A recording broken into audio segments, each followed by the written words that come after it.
14ನೇ ಅಧ್ಯಾಯ. ನಾಂದೇಡದ ರತನಜಿ ವಾಡಿಯ ದಕ್ಷಿಣೀಯ ಮೀಮಾಂಸೆ.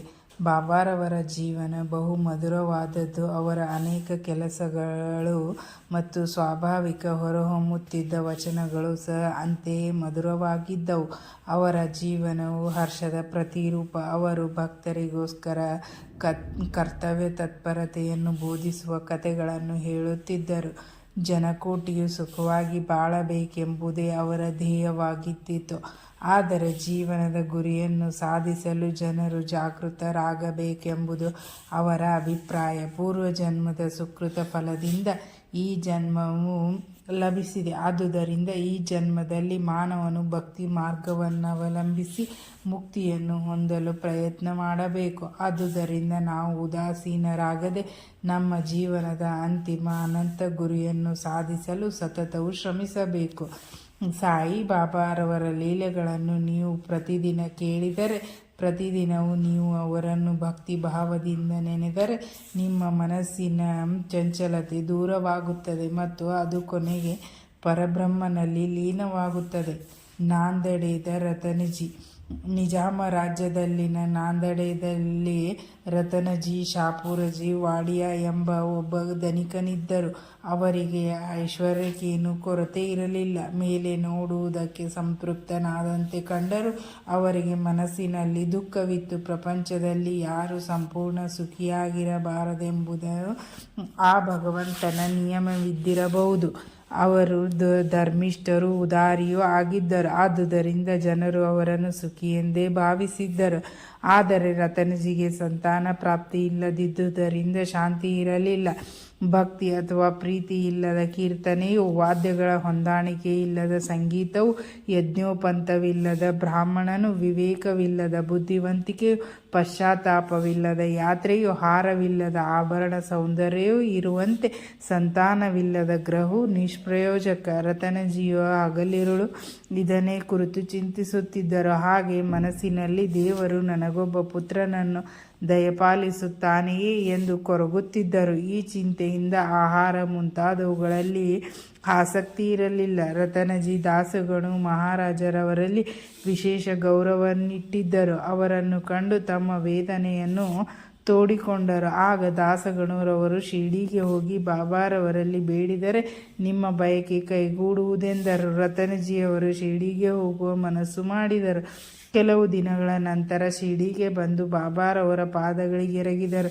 ಬಾಬಾರವರಿಗೆ ಫಲ ಪುಷ್ಪಗಳನ್ನು ಅರ್ಪಿಸಿದರು. ಅನಂತ ಭಕ್ತಿಯಿಂದ ಬಾಬಾರವರ ಸಮೀಪದಲ್ಲಿ ಕುಳಿತು ಅವರನ್ನು ಪ್ರಾರ್ಥಿಸುತ್ತಾ, ಅನೇಕ ಜನರು ಅವರ ಕಷ್ಟ ಕಾಲದಲ್ಲಿ ತಮ್ಮಲ್ಲಿಗೆ ಬಂದು ಕಷ್ಟ ನಿವಾರಣೆ ಮಾಡಬೇಕೆಂದು ಕೇಳಿಕೊಳ್ಳುತ್ತಾರೆ. ಇದನ್ನು ಕೇಳಿ ನಾನು ಸಹ ಅತೃಪ್ತನಿಂದ ನಿಮ್ಮ ಪಾದಗಳನ್ನು ಆಶ್ರಯಿಸುತ್ತೇನೆ, ನನ್ನನ್ನು ನಿರಾಶೆಗೊಳಿಸಬೇಡಿ ಎಂದು ಬೇಡಿಕೊಂಡರು.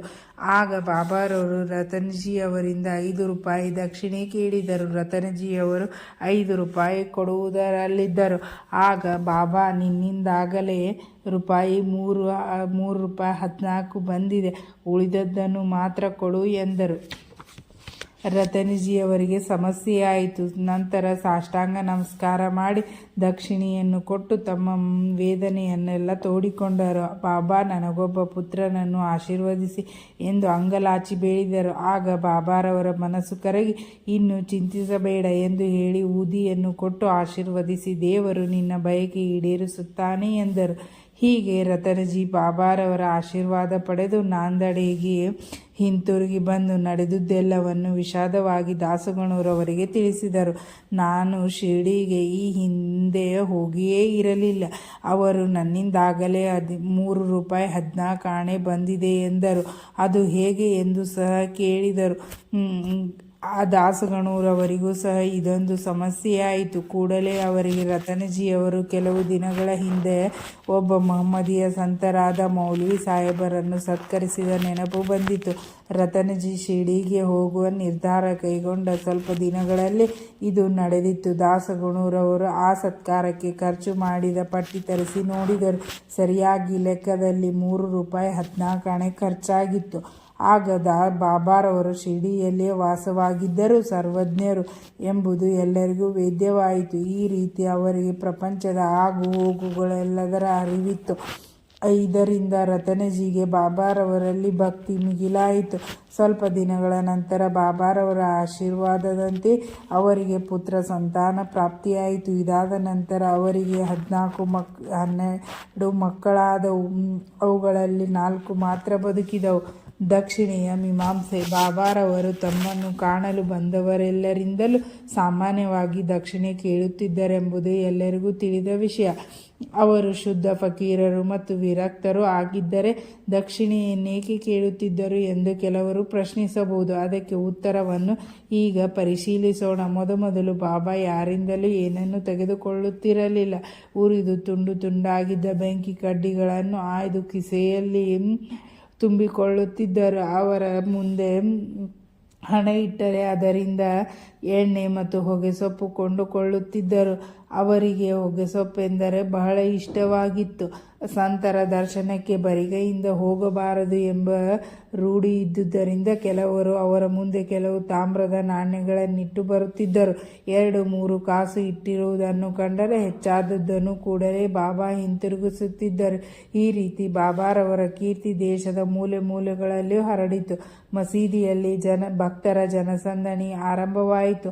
ಆಗ ಬಾಬಾರವರು ಅವರಿಂದ ದಕ್ಷಿಣೆ ಕೇಳಹತ್ತಿದರು. ದಕ್ಷಿಣೆ ಇಲ್ಲದೆ ದೇವರ ಪೂಜೆ ವ್ಯರ್ಥವೆಂದು ಶ್ರುತಿಯಲ್ಲಿ ಹೇಳಲಾಗಿದೆ. ದೇವರ ಪೂಜೆಗೆ ದಕ್ಷಿಣೆ ಅವಶ್ಯಕವಾದರೆ ಯೋಗಿಗಳ ಪೂಜೆಗೆ ಬೇಡವೇ? ಶಾಸ್ತ್ರಗಳು ದೇವರನ್ನೇ ಆಗಲಿ, ದೊರೆಯನ್ನೇ ಆಗಲಿ, ಯೋಗಿಗಳನ್ನೇ ಆಗಲಿ, ಗುರುವನ್ನೇ ಆಗಲಿ ಕಾಣಲು ಹೋದರೆ ಬರಿಗೈಯಿಂದ ಹೋಗಬಾರದೆಂದು ನಮಗೆ ವಿಧಿಸಿದೆ. ಈ ಸಂದರ್ಭದಲ್ಲಿ ಉಪನಿಷತ್ತುಗಳಲ್ಲಿ ಈ ವಿಚಾರವಾಗಿ ಏನು ಹೇಳಲಾಗಿದೆ ಎಂಬುದನ್ನು ನೋಡೋಣ. ಪ್ರಜಾಪತಿಯು ದೇವತೆಗಳನ್ನು, ಅಸುರರನ್ನು, ಮಾನವರನ್ನು ಎಂಬ ಒಂದೇ ಅಕ್ಷರದಿಂದ ಸಂಬೋಧಿಸಿದನೆಂದು ಬೃಹದಾರಣ್ಯಕ ಉಪನಿಷತ್ತಿನಲ್ಲಿ ಹೇಳಲಾಗಿದೆ. ದೇವತೆಗಳು ಇದರಿಂದ ಧರ್ಮವನ್ನು ಅಭ್ಯಾಸ ಮಾಡಬೇಕೆಂದು ತಿಳಿದುಕೊಂಡರು. ಮಾನವರು ದಾನ ಮಾಡಬೇಕೆಂದು ತಿಳಿದುಕೊಂಡರು. ಅಸುರರು ದಯೆಯನ್ನು ಅಭ್ಯಾಸ ಮಾಡಬೇಕೆಂದು ತಿಳಿದುಕೊಂಡರು. ಮಾನವರಿಗೆ ದಾನ ಧರ್ಮವು ಶಿಫಾರಸು ಮಾಡಲ್ಪಟ್ಟಿದೆ. ತ್ರೇತ್ರೆಯ ಉಪನಿಷತ್ತಿನಲ್ಲಿಯೂ ಸಹ ಗುರುವು ತನ್ನ ಶಿಷ್ಯರಿಗೆ ದಾನ ಧರ್ಮಗಳನ್ನು ಅಭ್ಯಾಸ ಮಾಡಬೇಕೆಂದು ಹೇಳಿರುತ್ತಾನೆ. ಧರ್ಮದ ವಿಚಾರವಾದಿ ವಿಶ್ವಾಸದಿಂದಲಾದರೂ ಅಥವಾ ವಿಶ್ವಾಸವಿಲ್ಲದೆಯೂ ಧರ್ಮ ಮಾಡು ಎಂದು ಹೇಳಲಾಗಿದೆ. ಆದರೆ ಔದಾರ್ಯ ಮತ್ತು ದಯೆಯಿಂದ ದಾನ ಮಾಡಬೇಕು. ಬಾಬಾರವರು ಈ ಪಾಠ ಕಲಿಸಲ್ಗೋಸ್ಕರವೇ ಎಲ್ಲರಿಂದಲೂ ದಕ್ಷಿಣೆ ಕೇಳುತ್ತಿದ್ದರು. ಆದರೆ ಬಾಬಾರವರೇ ಹೇಳಿರುವಂತೆ ಅವನಿಂದ ತೆಗೆದುಕೊಂಡ 100ರಷ್ಟು ಅವನಿಗೆ ಪುನಃ ಕೊಡಬೇಕು ಎಂಬುದರಲ್ಲಿ ವಿಶೇಷವಿದೆ.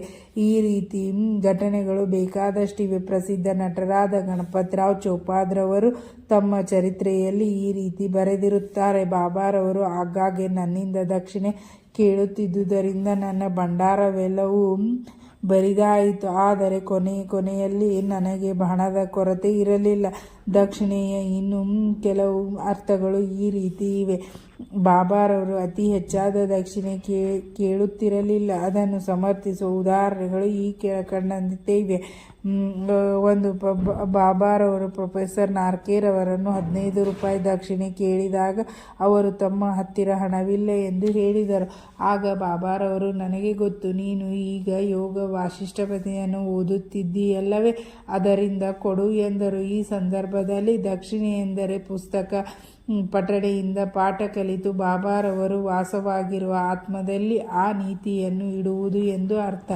ಬಾಬಾರವರು ಶ್ರೀಮತಿ ತರ್ಕಡ್ರವರಿಂದ 6 ರೂಪಾಯಿ ದಕ್ಷಿಣೆಯನ್ನು ಕೇಳಿದರು. ಅವರ ಹತ್ತಿರ ಹಣವಿಲ್ಲದಿದ್ದರಿಂದ ಅವರಿಗೆ ವ್ಯಥೆಯಾಯಿತು. ಆಗ ಅವರ ಪತಿಯು, ಬಾಬಾರವರು ನನ್ನಿಂದ ಕೇಳಿದ್ದು ನಿನ್ನ ಅಂತರಂಗದ 6 ಶತ್ರುಗಳನ್ನು, ಮೋಹ, ಮಮತೆ, ಆಶೆ ಇತ್ಯಾದಿಗಳು ಎಂದರು.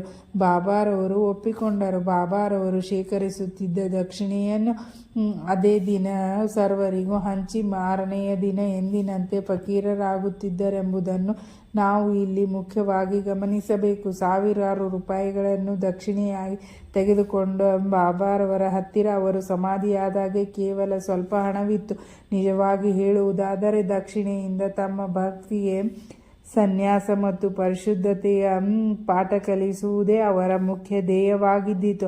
ತಾನಾದೇ ನಿವೃತ್ತ ಮಾಮಲೆದಾರರಾದ ಶ್ರೀ ಬಿ ವಿ ದೇವ್ರವರು ಬಾಬಾರವರು ಕೇಳದಿದ್ದರೂ ಸಹ ತಾವಾಗಿಯೇ ದಕ್ಷಿಣೆ ಕೊಡುತ್ತಿದ್ದರು. ಕೆಲವು ಸಾರಿ ಸ್ವೀಕರಿಸುತ್ತಿದ್ದರು, ಕೆಲವು ಸಾರಿ ನಿರಾಕರಿಸುತ್ತಿದ್ದರು. ಬಾಬಾರವರು ದಕ್ಷಿಣೆ ಕೇಳಲಿ ಅನಂತರ ಕೊಡೋಣವೆಂದು ಯೋಚಿಸುತ್ತಿದ್ದವರಿಂದ ತೆಗೆದುಕೊಳ್ಳುತ್ತಲೇ ಇರಲಿಲ್ಲ. ಭಕ್ತರ ಶಕ್ಯಾನುಸಾರ ದಕ್ಷಿಣೆ ಕೇಳಿ ತೆಗೆದುಕೊಳ್ಳುತ್ತಿದ್ದರು. ಆದರೆ ಐಶ್ವರ್ಯವಂತರಿಗೆ ಅಥವಾ ಕಡು ಬಡವರಿಗೆ ಕೇಳುತ್ತಿರಲಿಲ್ಲ.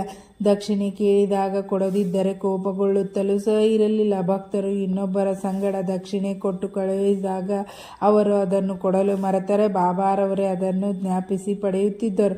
ಅನೇಕ ವೇಳೆ ಕೆಲವು ಹಣವನ್ನು ಮರಳಿ ಕೊಟ್ಟು ದೇವರ ಪೂಜಾಗೃಹದಲ್ಲಿಟ್ಟು ಪೂಜಿಸುವಂತೆ ಹೇಳುತ್ತಿದ್ದರು.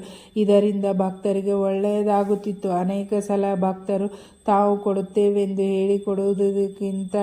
ಹೇಳಿಕೊಂಡಿದ್ದುದಕ್ಕಿಂತ ಹೆಚ್ಚಾದ ದಕ್ಷಿಣೆಯನ್ನು ಅರ್ಪಿಸಿದಾಗ ಆ ಹೆಚ್ಚಾದ ಹಣವನ್ನು ಹಿಂತಿರುಗಿ ಕೊಟ್ಟು ಬಿಡುತ್ತಿದ್ದರು. ಕೆಲವು ಸಲ ಭಕ್ತರ ಮನಸ್ಸಿನಲ್ಲಿ ಇದ್ದುದಕ್ಕಿಂತ ಹೆಚ್ಚಾಗಿ ದಕ್ಷಿಣೆ ಕೇಳುತ್ತಲೂ ಇದ್ದರು. ಹಣವಿಲ್ಲದಿದ್ದ ಪಕ್ಷದಲ್ಲಿ ಸಾಲ ಮಾಡಿಯಾದರೂ ಕೊಡಿರಿ ಎಂದು ಕೇಳಿದ ಪ್ರಸಂಗಗಳೂ ಇದ್ದವು. ಕೆಲವರಿಂದ ದಿನದಲ್ಲಿ 3-4 ಬಾರಿ ದಕ್ಷಿಣೆ ಕೇಳಿ ತೆಗೆದುಕೊಳ್ಳುತ್ತಿದ್ದರು. ದಕ್ಷಿಣೆ ರೂಪವಾಗಿ ಸಂಪಾದಿಸಿದ ಹಣದಲ್ಲಿ ಕೇವಲ ಸ್ವಲ್ಪ ಭಾಗ ಮಾತ್ರ ತಮ್ಮ ಸ್ವಂತ ಖರ್ಚಿಗೆಂದು ಇಡುತ್ತಿದ್ದರು. ಅದರಿಂದ ತಂಬಾಕು ಮತ್ತು ಧೂನಿಗೋಸ್ಕರ ಕಟ್ಟಿಗೆ ಇವುಗಳನ್ನು ತೆಗೆದುಕೊಳ್ಳುತ್ತಿದ್ದರು. ಉಳಿದ ಹಣವನ್ನು ಕೆಲವು ಭಕ್ತರಿಗೆ ಹಂಚುತ್ತಿದ್ದರು.